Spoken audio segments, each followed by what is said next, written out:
Great. Hello, everybody. This is our next episode here today of Between Two Teachers. I heard that some people missed us last week. Said, where were you? I was waiting. So we have to stay caught up. And I'm Consuelo Lara. I'm Madeline Cronenberg. And we are here now to give you updates and also talk about the district, of course, and other education issues. And we've got something we're going to add to our opening. Madeline, you want to tell them about that? Yeah. It came to my attention at Thanksgiving time when people are looking at different ways of celebrating Thanksgiving. There's an organization that really is supportive of native lands, which we all should be. And one of the things that they point out is that in order for them to not be invisible, to become visible, to have us recognize the fact that we are all on native lands, that it would be an important addition to anybody who's holding any kind of a meeting to recognize the fact that the meeting is being held on native lands. So where we are right now, where we are filming, is in El Cerrito, and in the West Contra Costa School District. So the district is on, we are on Chochenyo-Karkin-Ohlone land. And from now on, we're going to start our show saying we are on Chochenyo-Karkin-Ohlone land, so that it's clear that we're not just part of the political subdivisions of today, but have a real historical tie to the background of the land that we're on. So that's it. It's to honor them. Absolutely, to honor our native ancestors. So, and I'll put a link to these organizations, and actually to the map that shows where we are, because when you see the map, you'll be able to see that the Chochenyo area goes up to Pinole, and from Pinole up to the Carquinez Strait is Karkin land. So there's that. But we will do this as a regular thing from now on. I wanted to go with our updates, because we have some updates on things that we've worked on and talked about in the past. Yep. And the first big one is Making Waves, where we had people sign. We put the change.org petition out and had people sign it, and talked about the importance of letting the county know and letting the Pinole Planning Commission know what your thoughts were about Making Waves. And yesterday, the Making Waves governing board of the charter school announced their decision not to go forward, which is, I will also link to that so you can see that announcement. And the reason was because they gave three reasons. The first one really was the change in the political climate, and that they now had to consider the financial impact on the district. Yes. Thank you, 1505. Thank you, 1505, right. Thank you, Charter Moratorium. Thank you, Democratic Party. Right. Yeah. Thank you, everybody who supported the Charter Moratorium. Anyway, this is where it really pays. This is where it absolutely worked. So that was their first reason. Their second reason was escalating construction costs. But I really think that was something they could have predicted, and that really wasn't the biggest reason. And the third reason was political capital, where they talked about having to have because there was so much political, on top of 1505 itself, there were all the members of the community who had organized, and they were going to have their parents come up and use their political capital against the parents of schools that would be closed if this school opened. And they knew, they felt that was too much to ask of their parents. And that's really what she said. So there was that. Okay. The two other ones I just wanted to catch you up on. First one has to do with the historically black colleges, and there had been their funding had been taken away from them. They became a political pawn in Washington, but basically somehow there were a number of legislators who got together and wanted to save it, and they have saved it. So they're going to get $255 million for the historically black colleges to continue their STEM programs on into the future. And that's a big plus because it almost looked like they weren't going to get that. And the final one happened while you were at the CSBA conference. They talked about this, right? The California School Board Association was going to put something called a full and fair funding measure on the 2020 ballot, and now they are moving that to the 2022 ballot. Then the only other thing I did want to quickly say is that tomorrow, which is Saturday, December 14th, there'll be an all-day forum on MSNBC on education with the presidential candidates, or 8 of them anyway. So it's an interesting thing. I'm sure it's going to be available online afterwards because it's 8 hours, and most people are not going to watch it for 8 hours. But we can look, we can watch and see where different people are in terms of their support of charter schools and the support in general of education and increasing the education budget. So that is it. The next thing was we'll talk about our school, the new thing in our schools, which is the budget, the bond measure. You want to talk about that? Yes, we want to put on the ballot in March a measure for a bond in order to update our facilities. So this is going to be to rebuild some of the schools that need to be rebuilt, but also, this is really an air quality, health and safety facilities bond, because those are the things that need to be fixed. We need air conditioning.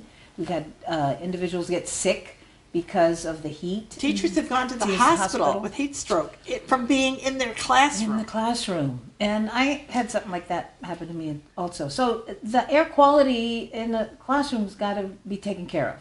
And that lots of schools are affected by this. So that's number one, or not number one, but that's a big part of it. Also, it does look, the facilities master plans are made years in advance, and then, life happens and things evolve. And so in most districts, I've discovered at a conference, CSBA, that you do have to change your priorities sometimes when you go for a new bond from what you had before, the priorities of what schools need to go to the top or need to be done first. So we may have to go through that as well. But this is a bond that is really necessary for our schools, and also it's one that we feel very strongly about. I mean, I cannot personally, as a board member, say to a parent, "Yeah, we're not going to try. We're not even going to put it on the ballot. We're not even going to try to fix your school with trying to pass a bond." I can't do that. I've got to say that we are trying. We are going to put this, we believe in it. Buildings run down, you have to fix them. So it's not like this is something, a luxury. This is something of keeping maintenance of our schools. So I'm looking forward to that. And also, they was mentioned to me about possible recession is coming. One way to address recession is to create jobs, and of course, building schools, it will create jobs. Could be something for our trades to be involved with as well. So it just all around, there's a lot of positive things to come from this. Right, and this district has been building, is a big district. We have 50 schools, so we have a lot of schools to maintain and to modernize and to make sure that they're appropriate for the future. And actually, during the recession, because we had passed the bonds, we were the economic engine of Contra Costa County, and everybody knew it. Wow. It was just understood because we were building these buildings. We were building multiple buildings at the same time. Yeah. Many people were employed. And when we've done it with a real eye towards equity, an eye towards social justice, an eye to making sure that we had a major program to make sure that there was local hire, local companies, diverse companies, companies with diversity and a minority management. Those were all points that they got when they were being chosen. So we did everything we could to level the playing field. So with a social justice view to support our building program, so that our taxpayers would know that's where your money is going. Absolutely, absolutely. And the relationship, the partnership of the unions with our school district, that's clear. And then this is even being championed by our teachers union president, Mr. Demetrio Gonzalez. And honestly, the teachers union is taking the lead in running on this. So this is all about, union supporting effort as well. So it's just all around good for our community. Right. For a and I am going to say this. The other thing, the opposition will come from taxpayers groups. And the thing to remember about taxpayers groups is that just like every other group, taxpayers are not monolithic. There are taxpayers who understand that these needs are important and who do not automatically have a knee-jerk reaction to saying, I have no new taxes of any sort. And sometimes that's the message that you get from taxpayer groups. And also maybe from other folks that are like-minded with them. So I think we should just don't assume that every taxpayer is a disgruntled taxpayer who is not supportive of the kinds of services that your taxes generate for you. I mean, we had this in the city of El Cerrito recently. They continued their parcel tax because the El Cerrito voters wanted to keep their parks and they felt it was a good value, even though the taxpayers thought it was not. Right? So, and sometimes sometimes it's just a small group of people who are very loud and have a lot of money, and they just want, like you said, they're just disgruntled for who knows what reasons. And it's organized out, then you wind up with organized opposition, and they have the opportunity. Certainly anybody can do a rebuttal to a ballot measure. Sure. This is the thing about the democracy that we're in, right? And it's just that because they have taken that position, they are always there with their opposition statement. Yeah. Right. And I think it's fair to listen to it and give it the attention it deserves, but also understand that sometimes those are really knee-jerk reactions on the part of certain taxpayers and of those groups in general. Yeah. And keep the focus on the child, the student sitting in the classrooms, the teachers in those schools, the parents who bring their children, want their children to be safe and healthy when they bring those children to a facility. Right. So that's our focus. Right. And they are part of our community. That's who we are taxpayers as taxpayers. Also. We're all taxpayers, and that's how we are all together, right? That's how we are community members here. And those businesses that we would be using, also they pay taxes too. Yes. It would just be, helpful to us at so many levels, for sure. Exactly. Okay. So then we're going to talk about the budget. Yes, our budget.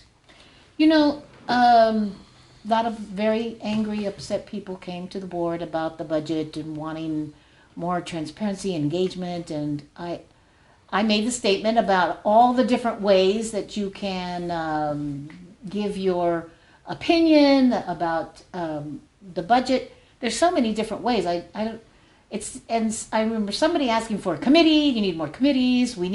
Somebody used the phrase shared decision making. Really? We up there in the dais were elected to make those decisions. That's where the shared, when you voted, that was sharing your decision making with us. So that's done.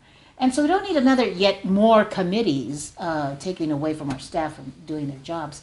And so it sounds more to me like wanting to govern by committee and having more influence, power, and control over our budgets than we do. And that's not appropriate. That's not appropriate. We don't want to do that.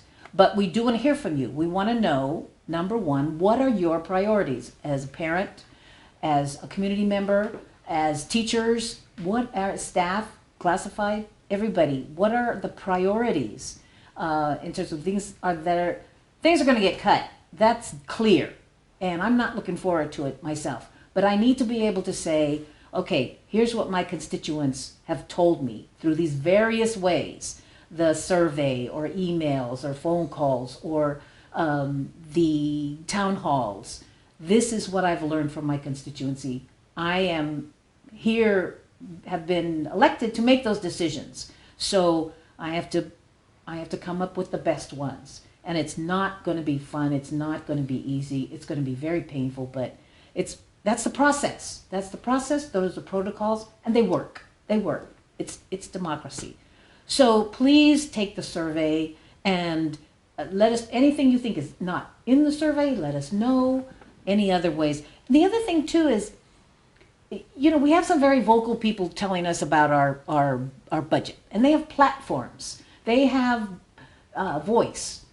Not a lot of people have that. This survey is giving voice to those people who don't have all that access to a platform to let everybody know what they're thinking. So this survey makes it accessible for regular people who just want good schools, who want us to be careful about how we manage our money and want to give us their opinion and work every day, take their kids to school. We want to hear from you.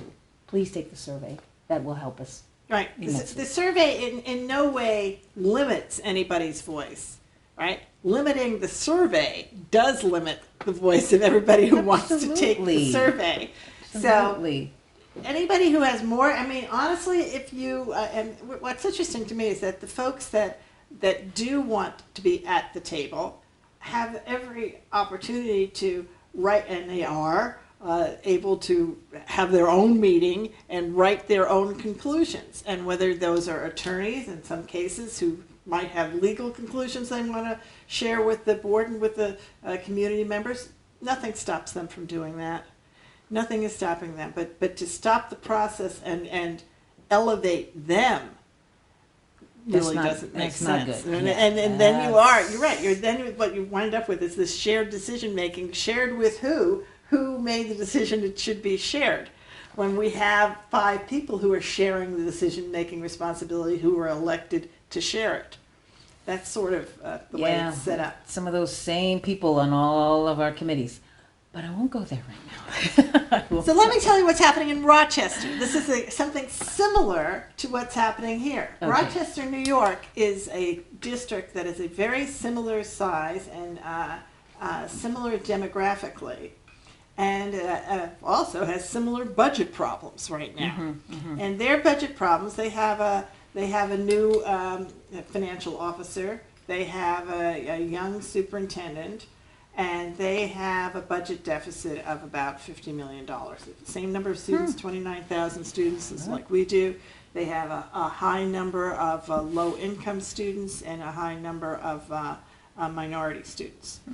And the reason for their budget problem, and I'll put links to it below so you can read it as well. I just came across it and saw such a similarity that I wanted to mention it. The reason is expanding, uncontrolled, unforeseen, unpredictable special ed costs. Wow. Wow.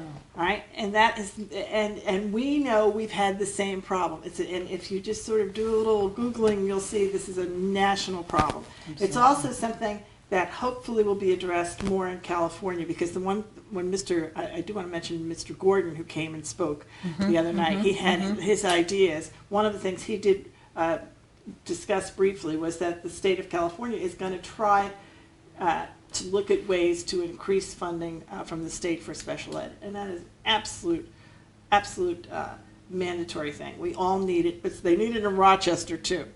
And in Rochester, one thing we have here is that we have a reserve that we can go to, because we put that away in the past, and now that's the piggy bank that can be gone to, so that it's getting you through this year.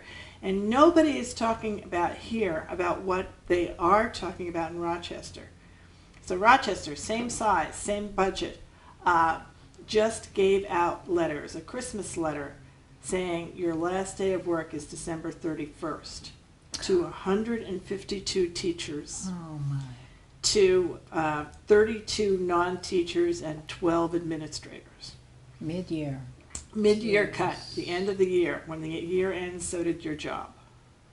Wow. And that could be us. It would be us. It If would we be didn't us. have that is, I mean, that is what you have to do. That's exactly would be. It was us when we went into bankruptcy. I'll bet. It Yes, was. that's It right. happened in April 15th. People were given their layoff. Anybody who was in a program, they all ended.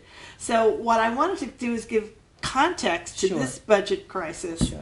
And the one that we've had before and the one that we could be having. But the reason we don't have it is because we have the reserves and we have the OPEB reserve, right? Those two things. Because we did a prepayment, so we have the extra money. That's another extra $15 million. And then we've got this extra money that's in the reserve. You know, it just occurred to me. So having that reserve there for the rainy day is like the opposite of mismanaging your funds. Don't you think? Hello? So we sort of thought about that when we put that Years ago, Yes. before this board, before this superintendent, it was there. Dr. Harder put that in. Somebody was managing Yes. very well. Exactly. So because this we would accusation of mismanagement. be where they are in Rochester. This is the example, Yep. right? Yep. And Rochester has also got these two new Yeah. CFOs. And Rochester has an SEC investigation happening now, and then Governor Cuomo is coming in. And there are a lot of other things that happen when you're firing 152 teachers in the middle of the year, Oh, absolutely. right? Oh, my yes, gosh. yes. All kinds They're of not- fires to put out Well, there. yes, there are. Jeez. Oh, boy. So I did want to share that. So that's good. just it because it It gives does you speak. perspectives. It gives you context. It's absolutely. And it speaks to the fact of how well managed we are that we're able to get Yes, past this. Absolutely. Absolutely. Which nobody brings up. Nobody brings up. Hello.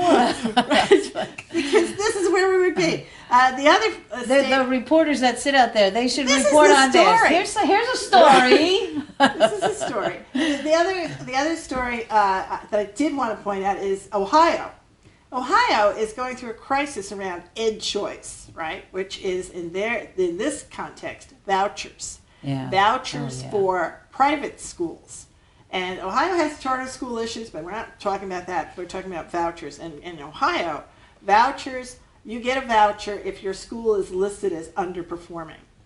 And they changed how they rate their schools who are underperforming. And now they have 6 new criteria. And if you're not moving up on all 6 of those criteria, you're underperforming. Mm. So they have schools now, and this is how this bubbled up. I'm not in Ohio, but I'm on the internet a lot looking at education